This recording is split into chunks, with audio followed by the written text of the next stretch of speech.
These two topics I would cover in today's topic. Uh, First, we will go with the debt fund strategies.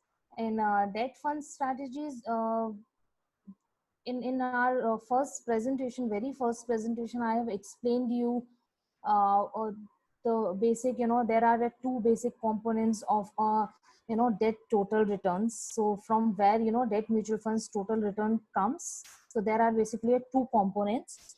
One is a capital gain. So capital gain is which arises from interest rate downward or up downward movement basically. And gain, if there is a loss, then it means that interest rate is going up. And the second component is a periodic interest. So periodic interest is nothing but predefined coupon payment, which we get it when we buy any bond. So these are the two major components which is a part of your debt mutual funds total return. So basically, whenever debt mutual funds focus on delivering higher return through higher YTM or capital appreciation, or through this is the higher YTM and this is through a higher capital gain. So debt mutual funds basically focuses on these kind of two strategies, and could be a mix of these two strategies as well. So now we will understand what is the these kind of two basic strategies are. So debt fund strategies, there are basically two strategies which we call a accrual strategy and the duration strategy. So fund manager can choose either one or the combination of both the strategies, where a part of portfolio is managed as a accrual and the part of portfolio is managed as a duration strategy. So accrual strategy, first we will see the fund aims to invest in a companies that have a lower credit rating but are well managed. The intent here to buy those companies where the fund manager expect credit rating to improve, which will hopefully lead its prices to go up and benefit the fund. So basically this is our accrual strategy. So I'll explain you in the simple terms. Basically accrual, it's not all about the credit funds. Accrual might be they can invest in a AAA as well in the adverse scenario. So accrual is basically where you are getting a fixed payment or fixed interest on from the bonds which you are buying. So it's not like they have to take they have to invest in a lower credit rating papers, or they have to take a credit risk in the portfolios. It's not like that. Accrual is general. The simple meaning of accrual is from where you are getting a fixed coupon rate, or you are focusing on the strategy where you will get the fixed interest rate on the bonds which you have purchased in your portfolio. So that is simply the accrual strategy. Now the if you go on an extended version of accrual strategy, where fund managers buy a lower credit rated papers, just with the expectation that or after analyzing those companies, that the companies might get go or get the upward revision in the credit rating, or these companies might do well, and credit rating agencies might revise the credit rating of these companies. So that time, whenever the credit rating improvement of any companies has happened, so sudden price jump has happened in that particular bond. So that is the just a tactics, where fund managers can take bet on the lower credit rating papers. So this is the entire it's a accrual strategy. So I'll just complete first the accrual strategy thing. So what all the main points or key points in our accrual strategy is there. First is focus more on the interest income in terms of coupon offered by bond, which I have explained. So basically in this particular strategy, fund managers focuses more on the accrual income or the interest which they can earn from the bonds which they are buying. So that's the main motto of the fund manager in this particular strategy. uh, Second is usually invest in a high to lower credit rating papers with short to medium maturity. In corporate bond fund, the maturity of the bonds is mostly from 1 to 5 years. So more than 5 years, corporate bond is, very less traded and very less in demand. So generally, fund managers, take bet on a short to medium, which is short maturity is 1 to 3 years, and medium term maturity is 3 to 5 years. So basically, fund managers takes as per the category bet on those kind of papers with high to lower credit rating. Depends on again the strategy and the risk appetite which that fund actually can take in that particular the third one is a concentrate on holding securities until the maturity. So this is a very interesting point. Whenever they in this strategy fund manager buy any bond, they try or they intend to hold those securities until maturity, because the reason is simple, because they are trying to earn higher coupon. So if today's I'm just building a portfolio, I'm buying some securities and I'm trying to maintain my average maturity and mod of the portfolio, and I am buying 10 securities, so obviously I have an intention to hold those securities till maturity, and as and when we will get the inflows in my fund, we will keep looking the new securities or keep adding the new securities or entering into the existing one. So this is the very important point in this accrual strategy. They don't trade in these kind of securities. They generally hold those securities till maturity. Fourth is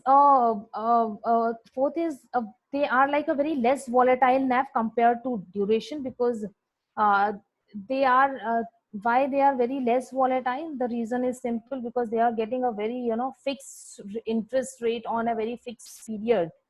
So the and the corporate bond funds is very not much impacted by the interest rate. Generally, duration like GSEC and GSEC securities are more volatile than the interest rate, which we have seen our last slides where I've explained all the products. So there we have seen like a corporate bond is not much affected by the interest rate. Definitely the duration, if you are buying a longer duration, that minor impact will be there, or moderate impact will be there, but not much as we see in the duration, or we see in the GSEC securities. So these portfolios are basically a very less volatile in terms of returns, we would say. Third is the capital gain would be a small portion of these total returns. So capital gain from these funds we cannot expect, because they are focusing more on the accrual strategy.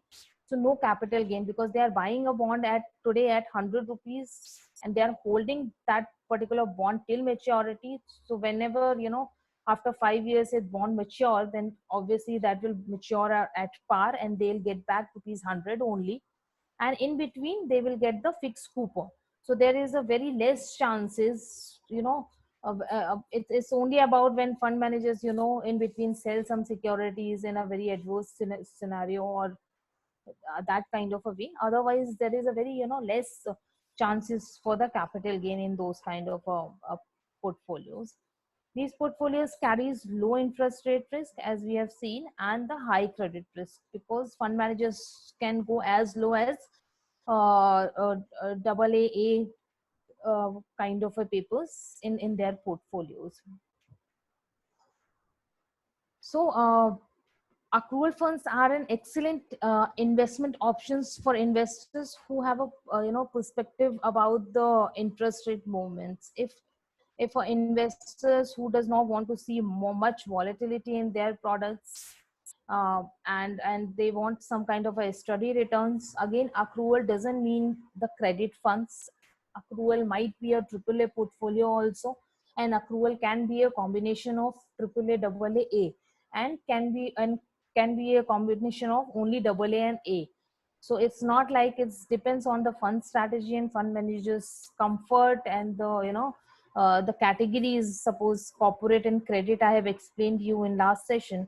So corporate category you have to invest minimum 65% in AAA, while in a credit you have to invest minimum investment of 65% in below AAA rated. So that's the difference. Though the both are following the accrual strategy, but the bet on the portfolio built of both the categories would be very different.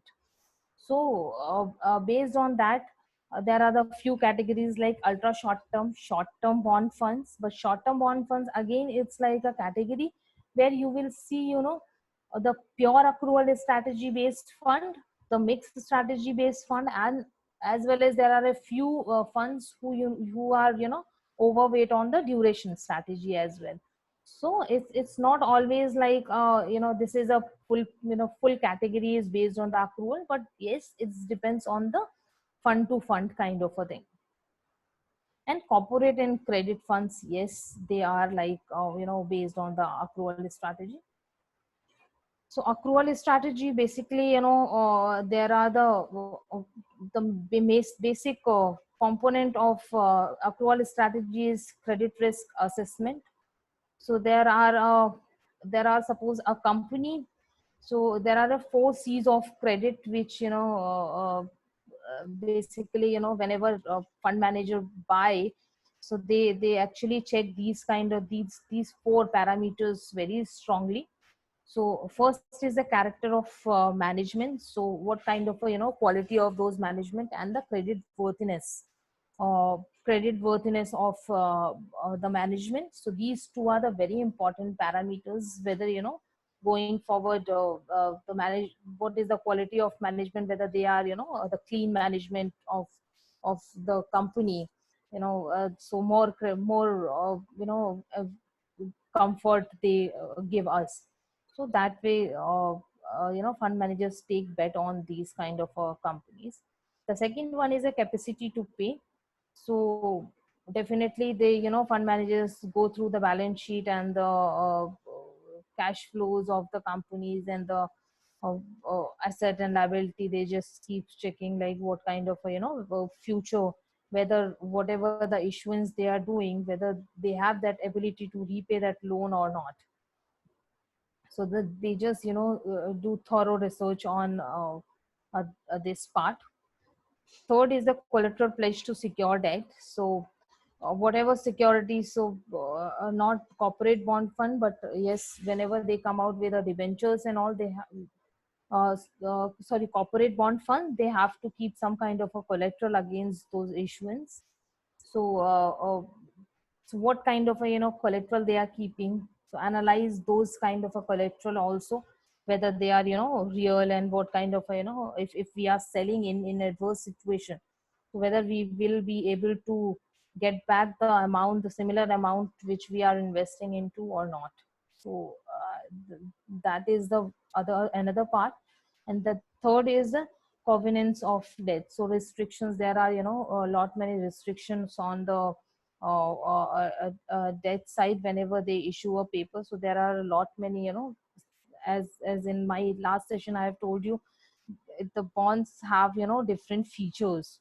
So there are different features on that particular bond. So they just thoroughly whenever they buy the bonds, they thoroughly work on these 4 C's of credit. So this is all about the accrual strategy. The second strategy is our duration strategy. So I'll go back to the first slide. So the duration strategy, duration debt funds takes a call on the interest rate scenario. The fund manager of these funds takes a call on the direction of interest rate movement in the economy, and accordingly adjusts the duration of his portfolio to maximize return.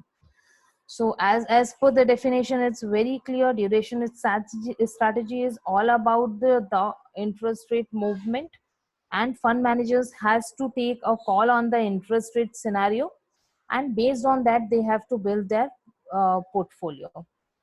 So simply, if a fund manager is building a portfolio and he believes like going forward interest is going to go down, and definitely he will build a portfolio on a longer maturity, because a longer maturity will be more beneficial in a downside interest rate scenario. While at the same time, if he believes no, interest rate is going up and from here on interest rate will go up, so he will build a portfolio on a shortened duration. So yesterday I have uh, told you the stats of few stats which we use in a debt mutual funds is like average maturity, modified duration, and the yield till maturity. So by seeing the uh, uh, by seeing the average maturity of that particular portfolio, you will be able to find it out what is actually the fund manager's view on the interest rate. If in an income fund, or if in a any debt funds, if fund manager is taking a bet on a or increasing the duration of that particular portfolio, it means that fund manager is positive on the interest rate scenario. While if he is reducing the maturity of portfolio, means he is not very positive on the interest rate scenario. So by seeing those figures, you will be able to find it out, the fund manager's view. On the debt strategy, the few key points is invest in long term bonds and profit from the interest rates falls. As I explained you, how what is the relationship of the interest rate and bond in our one of the session, where I have explained like how interest rate actually impact on the price bond price movement. So definitely based on that, the fund managers takes bet on the interest rate and buy the securities. The second point is a capital appreciation is a major source of total return. So here in the accrual strategy, we have seen that the fixed coupon which we are receiving, that is the major source of the total return. But in the duration strategy, capital appreciation is the major source of total return. So if you will see any debt funds, any if you will see any accrual funds stats and the debt funds statistics means average maturity, modified duration, and the YTM. So accrual products, average maturity and modified duration will also always be on a lower side. uh, Mostly it's in a range of 1 to 4 years maximum. And on the duration side, if you look at, if a portfolio is built on a duration strategy or based on the duration strategy, then mostly we will see the average maturity and modified duration on a very higher side. So it could be a 7 years, 8 years, or 10 years, so on. So that's the basic difference, one to differentiate. And second one is on a accrual side, the YTM is always on a higher side, because they are buying any which way is a higher coupon, and there the capital appreciation thing is very less. And then the duration side, though the capital appreciation is more and a major part of total return, so you will see generally the YTM or yield till maturity of those funds would be lesser. So this is it. This is the main difference between duration and accrual. The fourth point is on falling interest rate scenario with high duration help to maximize capital gain from the growing bond prices. Hence, duration funds are more volatile, as I explained you, based on the interest rate scenario. The GSEC or gilts are more gilt securities are more volatile or more prone to interest rate movement. So that's the reason duration based fund would be a more volatile. So the few categories like long-term income funds, gilt funds serve the duration-based strategies. So duration-based strategies, basically GSEC is the best example to give, or the GSEC with 10-year constant maturity, long-term income funds, few medium-term funds also on a, based on the duration strategies. So mostly this is the strategy, these are the two categories where purely they have to have follow the duration strategy while building the portfolio, while the other funds actually make the combination of both accrual as well as the duration strategy. So in our very first session, I have explained you bond prices and the uh, interest rate relationship.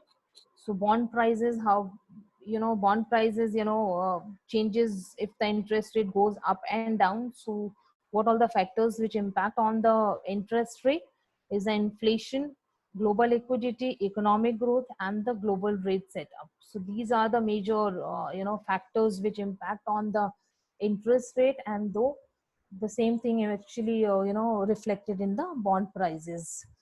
So this is all about the duration and accrual strategy. Now the question comes which one to select. So I have shown you all the features. I have even in between told you what is the difference between the accrual and duration strategies. So definitely, suitability of strategies depend on the risk appetite and the objective of the investors. So if you buying a accrual strategies, definitely there is a more credit risk involved uh, in credit accrual strategies, while more interest rate risk will be involved in duration strategies. So based on the one's risk appetite and objective of the investors, one can select the strategies or can go the combination of the strategies, uh, which in every categories which we have seen yesterday. So there are the based on the categories based on the duration. So there are the duration based category, they have to maintain the duration. At the same time, there is no cap on to take the different kind of instruments. So they can maintain the duration while they can build a portfolio side by side, build a portfolio on a accrual side as well. So if we'll talk about the short-term income fund category, so there are the few funds which is always on a 10 to 15% or 20% on a duration side, and 80% mostly on a accrual side they run the portfolio. While few actually takes a very actively bet on the interest rate and keep rotating as per the interest rate and maintain the maturity of 1 to 3 years with no cap on the G-Sec side.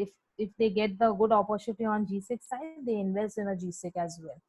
While few actually run a pure accrual strategy kind of a portfolio within short term. So this is the based on the few categories. The second one is duration based funds are more volatile than accrual based funds. As so definitely what kind of an investment horizon investors is having. If the investor is wants to invest for a 1 year or 2 years, so definitely we will not go for a a duration kind of a strategy, or where the strategy is more on the duration, the portfolio is built more on the duration based strategy. So we'll try to give funds which is more stable in terms of return. The third is the duration based fund are more likely to yield higher return in a declining interest rate economy. So whenever the interest rate is about to come, or we expect that interest rate will come down, then duration strategy is one of the best strategy to hold on. See, again, like stock market, we see that in 10 years you will get a 12% CAGR kind of a return. While it's not like every year you are getting 12% return, it's like a 1 year you might get a 40%, 1 year you might see a negative 25% return as well. The same with the duration funds as well. So duration funds over a longer period of time, if you will see, because they are more prone to interest rate movement. So you will duration funds over a longer period of time, they have given a very good return. uh, or I would say around rolling basis pay, if you look at them, it's a 8% plus kind of a returns they have delivered. But at the same time, they have not so they move as per the interest rate scenario, so they might give you a negative returns as well if the interest rate goes up. And if fund managers, a fund manager built a portfolio on a longer duration by with the expectation that interest rate will come down, and it goes on a reverse direction or opposite direction, so you might see a negative returns as well in the debt funds, in duration strategy basically. The next is the accrual fund strategies are more stable and need not to be reviewed during different cycle of interest rate changes. As I explained, the accrual is more focused on a coupon. So in a different, so it's don't it these kind of a strategy is not much impacted by the interest rate cycle and all. So you need not to review, or you need not to look at them where the interest rate is going. So whenever interest rate, whatever YTM you have invested, almost the same kind of a YTM you would receive if you will hold that fund till maturity. The next is the accrual strategy are comparable, more predictable in returns, and can be choice for the conservative investors. As I said, they are the less volatile. So these are the good for the conservative investors. So again, I would repeat, accrual fund strategies does not mean the credit. It's like it the portfolio could be a triple A based also, the combination of triple A and double A as well, or double A more tilted towards the double A and A as well, which we call a credit funds. So that totally depends on the fund category, which fund category you are suggesting to your client. And dynamic bond fund category is a best play to play duration. I personally suggest, because in this dynamic bond fund strategies, as in last session I have explained you, dynamic funds can take bet across maturity and the across instruments. So basically, in the fund managers, try to manage this fund more actively on the duration part. uh, I have given an example also of IDFC dynamic bond fund, where you might see a average maturity of that product of 1 year to 10 years as well. So that's only based on the interest rate scenario. The fund managers take bet on the interest rate and increases and decreases the maturity of that particular bond. So if you would really want to play or take a bet on the duration strategy, and in the current market scenario, if you also talk about that, the expectation is that interest rate will come down. So accrual is the one of the sorry dynamic is one of the category through which one can play the duration strategy. So that's all about the strategies which we generally see, or the way fund managers manages or construct the portfolios. So yesterday I have explained you all the categories. There are the 16 categories in debt mutual funds. So these are the two strategies mainly fund managers uses to construct a portfolio. So whatever wherever the the duration based strategies, they can be a they have to maintain the maturity, and they can be a duration side as well as the accrual side. But there are a few instrument based kind of a funds, which is corporate and credit, where as per the mandate they have to invest on a certain percentage or fixed percentage on a accrual strategy, and rest also majorly they just invest in a accrual strategies as well. Now we will see the debt fund taxation. So before going to debt fund taxation, the we will understand first what is indexation. So first we'll understand what is indexation, and then going forward we will see the debt taxation, how we calculate the taxes on the debt mutual funds on while once they redeem. So indexation is basically a process that takes into account of inflation from the time you bought the asset to the time you sell it. So it's a very simple thing. Everybody understand the inflation. Inflation impacts on the our purchasing power. In first presentation, I've shown you how purchasing power while inflation prices is going up can reduce our purchasing power. So the same concept is applying here. So the way it works is allow you to inflate the purchasing power of the assets to take into account the impact of the inflation. So uh, I remember I have given you an example of petrol prices. So if 10 years or 20 years back, if you would have gone and give it to 100 rupees, and you could have buy around, if petrol price is by 40 rupees, so you could have buy a petrol of around 2.5 liters, while at the same, if suppose today's price is 90 rupees, so you can only buy 1.1 liter of petrol out of rupees 100. So the 100 rupees would remain same, but your purchasing power of that particular commodity actually has reduced. Here we will just see the example. Through example, we will understand what is indexation, and then we will see the taxation of debt funds. Simply, one asset you have bought in 1996 and 97, the CIA's cost inflation index, which measure your inflation index.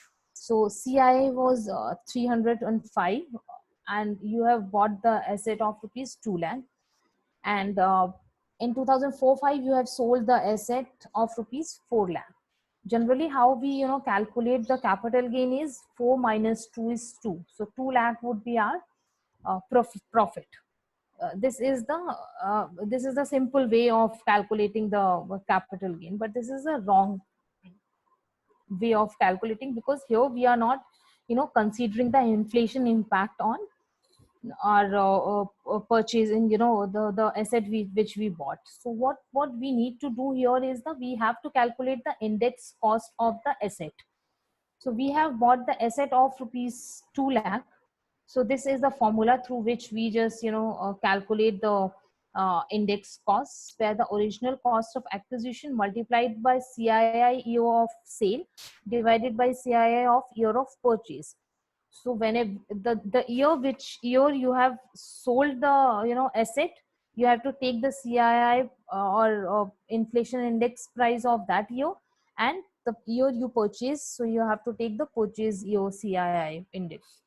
So whenever you have to divide this, and this is the index factor we call it, CII of year of sale divided by CII year of purchase, we call this as an index factor. So we have to multiply the original cost of acquisition multiplied by the index factor. So whenever we do this, then your index cost would come around 3.14 lakh. So in today's scenario, if you'll see, then your asset prices, which you bought at rupees 2 lakh would be 3.14 lakh. So capital gain, if you look at, and you are selling that asset today at rupees 4 lakh. So your capital gain would only rupees 4 minus 3.1 lakh, which would be around 86 lakhs. Sorry, 86,000. I'm sorry, my mistake. Sorry, it's okay. 0.86 I have written. So your capital gain would be 86,000 rupees only. So whenever we are calculating in a simple terms, the capital gain was coming 2 lakhs.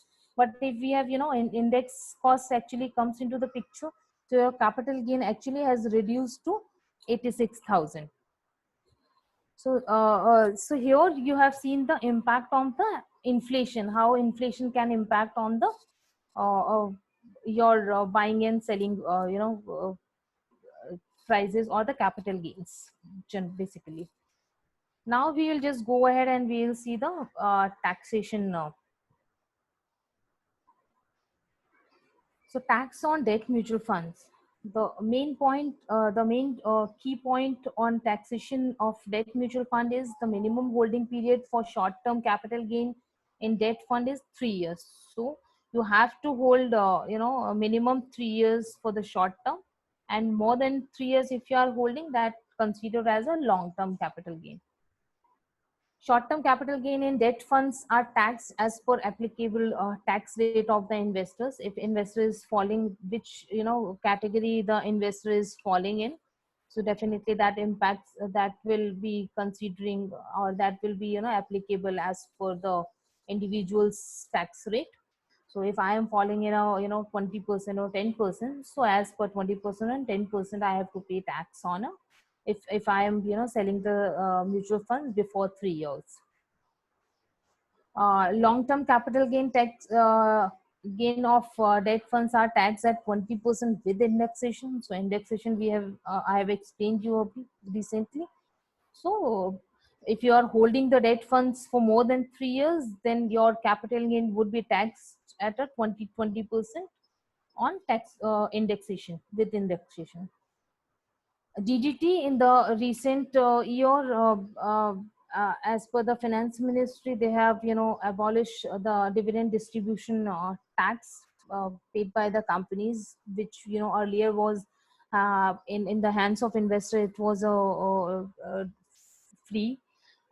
You need not to pay any kind of on dividend. You need not to pay anything, but from here on the dividend distributed will now be taxable in the hands of the person or the investors who is receiving the dividend as per the slab.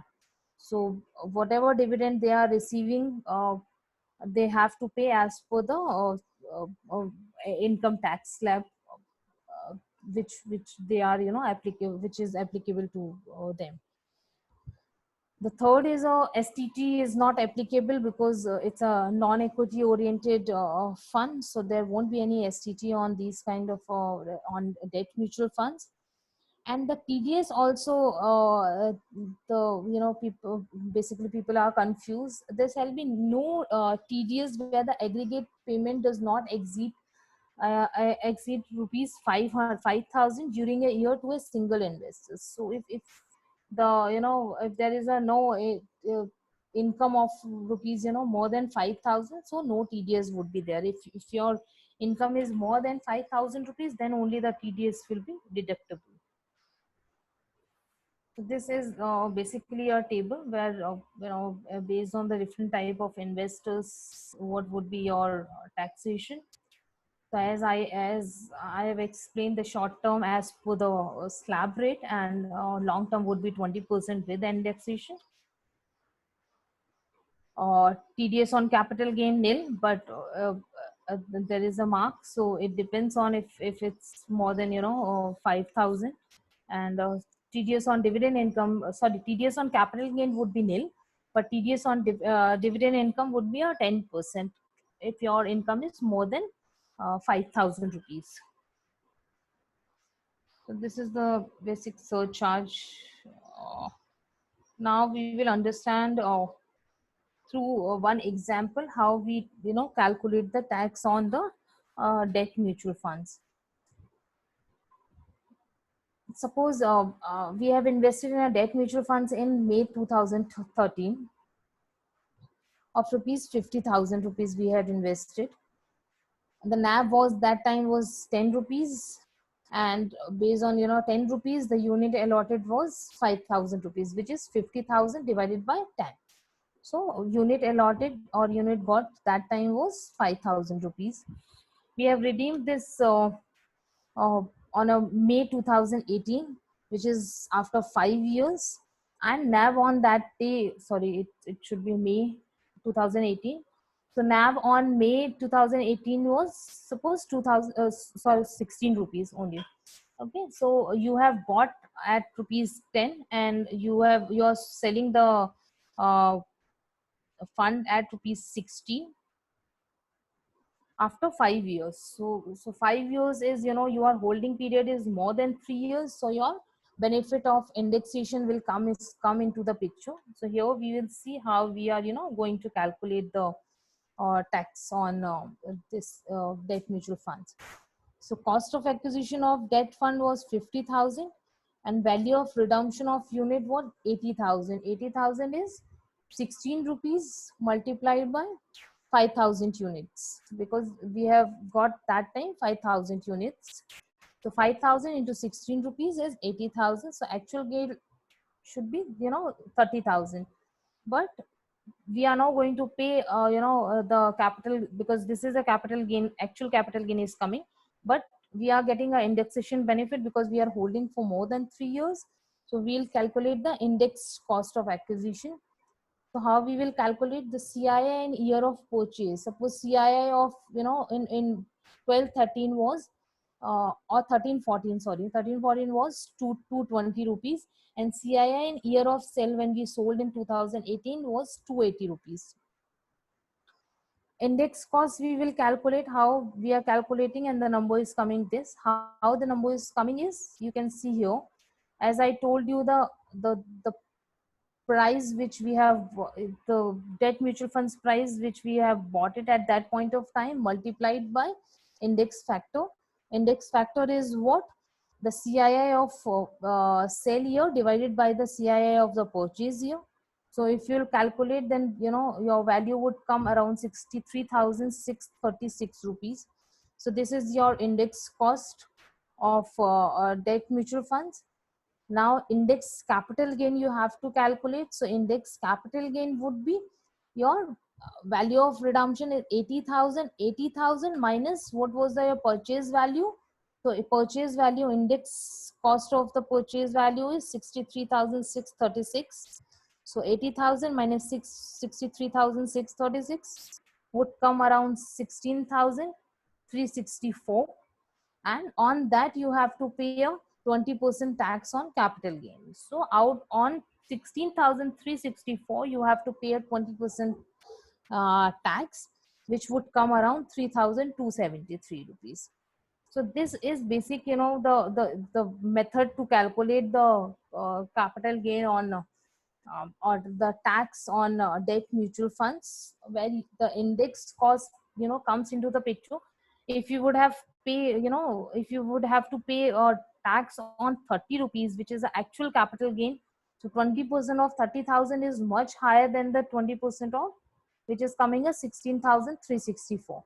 So that kind of benefit you get in debt mutual funds, and this is called indexation benefit in debt mutual funds, which we can clearly see here. So this, through this example, I think it would be very clear how to calculate the tax on debt mutual funds. The one very important thing is, because here the CII in year of purchase you have to take, and CII of year of sale you have to take. So generally you must be hearing in the month of March generally that you will get a, if you will invest in a debt mutual funds, you will get a 4-year indexation benefit.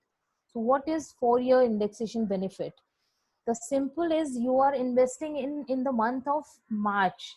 Suppose 25th or 26th March, end of March, you are investing in a debt mutual funds, and you are holding that fund for 3 years, 5 days or 10 days, suppose. So that, suppose if in 2020 if I am buying a fund, or I have bought it in March 25th 2020, so 21, 22, 23, so 23 April, 1st April also, if I would have sell with that fund, so I'll get a benefit of 4-year indexation. So your index cost will impact on again, here the index cost. You have to take a, though you are holding that, fund for only 3-4 days in 1920, which was 25th March you have bought it only. So that year CII index you have to take, because you have bought it in 2019-20, and it is maturing in 23.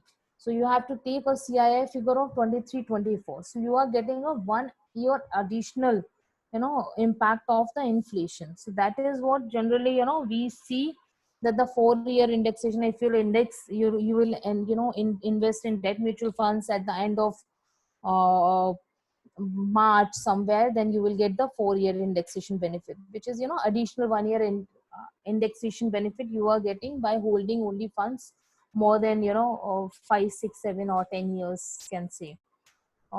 So this is all about the taxation.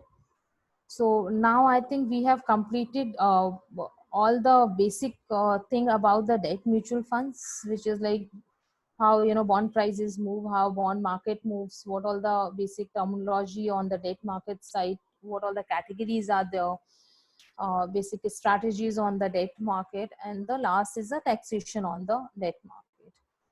So that's all for the today's session.